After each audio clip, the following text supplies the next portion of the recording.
Jagananna cricket టోర్నమెంట్లో క్రీడాకారులు తమ నైపుణ్యాన్ని ప్రదర్శించి రాష్ట్ర స్థాయికి ఎదగాలని కావలి ఏఎంసీ చైర్మన్ మన్నెమాల సుకుమార్ రెడ్డి పిలుపునిచ్చారు.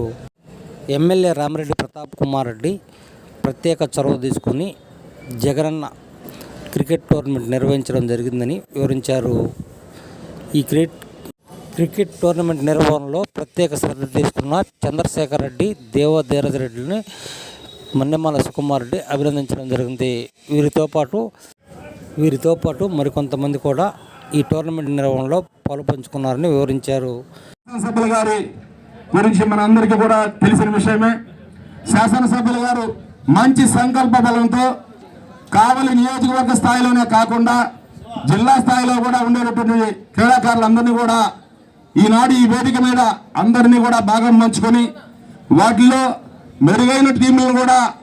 స్టేట్ స్థాయికి పంపించే విధంగా ఈనాటి ఈ క్రికెట్ టోర్నమెంట్ ఏర్పాటు చేయాలని చెప్పి సంకల్ప బలంతో శాసనసభ్యులు గౌరవనీయులు శ్రీ రామిరెడ్డి ప్రతాప్ కుమార్ గారి ఆధ్వర్యంలో పిలుపు ఇచ్చిన వెంటనే ఈతముక్కల చంద్రశేఖర్ రెడ్డి, మన్నెమాల దేవధీరజ్ రెడ్డి వారిద్దరూ పూర్తి స్థాయిలో పర్యవేక్షణలో కొంతమంది వారి యూత్ మరియు శాసనసభ్యుల గారి అభిమానులు అందరూ కలిసి ఈ టోర్నమెంట్ ఏర్పాటు చేసి కీలకంగా భాగస్వామ్యం ఇచ్చినటువంటి ముఖ్యంగా ఈతముక్కల చంద్రశేఖర్ రెడ్డికి, దేవధీరజ్ రెడ్డి కూడా నా హృదయపూర్వక నమస్కారం తెలియజేస్తున్నాను. ఈనాడు ఇలా ఒక్క పిలుపు ఇస్తేనే ఇంత మంచి కార్యక్రమం ఏర్పాటు చేసినటువంటి ఈ కార్యక్రమానికి వైఎస్ఆర్ కాంగ్రెస్ పార్టీ వార్డు ఇన్ఛార్జీలు కొమ్మితి కావ్య కావచ్చు, కొమ్మితి శ్రీనివాసులు కావచ్చు, సుబ్బారావు కావచ్చు, అలాగే రజనీ కావచ్చు, రాజేష్ కావచ్చు, అలాగే పక్క ఉండే వార్డులు మహేంద్ర కావచ్చు, ప్రతి ఒక్క వార్డు ఇన్ఛార్జి కూడా పేరు పేరున నేను హృదయపూర్వక నమస్కారాలు తెలియజేస్తున్నాను. ఎందుకంటే ఒక కార్యక్రమం విజయవంతం కావాలి అంటే అందరూ కలిస్తేనే ఏదైనా సాధించగలమని చెప్పి నిరూపించే కార్యక్రమం ఇది. ఈనాటి ఈ కార్యక్రమంలో పాల్గొన్నటువంటి ప్రతి క్రీడాకారు కూడా తన నైపుణ్యాన్ని ప్రదర్శించి ఒకరు గెలిచినా ఒకరు ఓడినట్టు కాదు, ఓటమే మళ్ళీ విజయ సోపానానికి నాంది అని చెప్పి కూడా తెలియజేసుకుంటున్నాం. అంతేకాదు గెలిచిన వారు ఒక మెట్టెక్కితే ఓడిన వారు వెనకనే రెండో మెట్లో ఉంటారని కూడా క్రీడాకారులకు తెలియజేస్తున్నాం. అంతేకాదు చదువులతో పాటు క్రీడల్లో కూడా దేహదారుడి శక్తిని ప్రదర్శించి రాష్ట్రానికి, దేశానికి యువతని తీర్చిదిద్దే విధంగా శాసనసభ్యులు గారు మొట్టమొదటిసారిగా కావలి నియోజకవర్గ స్థాయిలో ఈ టోర్నమెంట్ ఏర్పాటు చేయడం కాకుండా అతి త్వరలోనే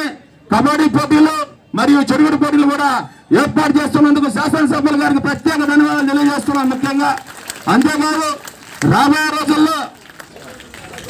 ఎవరైతే పేద క్రీడాకారులు అత్యుత్తమ నైపుణ్యాన్ని ప్రదర్శిస్తారో వారిని కూడా శాసనసభ్యుల గారి దగ్గరుండి వారిని రాష్ట్ర స్థాయి, మన దేశ స్థాయికి తీసుకుని వెళ్ళి ఆడిచ్చే విధంగా కూడా సహకారం అందించడానికి కూడా శాసనసభ్యుల వారి కార్యక్రమాన్ని రూపొందించుకొని ప్రతి ఒక్క క్రీడాకారుని కూడా ఆదరించి రాబోయే రోజుల్లో ఇటువంటి టోర్నమెంట్ల కోసం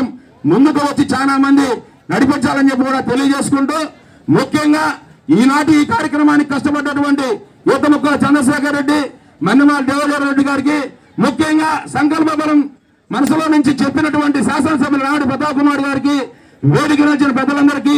ఈ కార్యక్రమంలో పాల్గొన్నటువంటి క్రీడాకారులందరికీ, ఈ కార్యక్రమం ఇచ్చేసినటువంటి చిన్న చిట్టారి చెల్లెమ్మలందరికీ కూడా పేరు పేరున నా హృదయపూర్వక ధన్యవాదాలు తెలియజేసుకుంటూ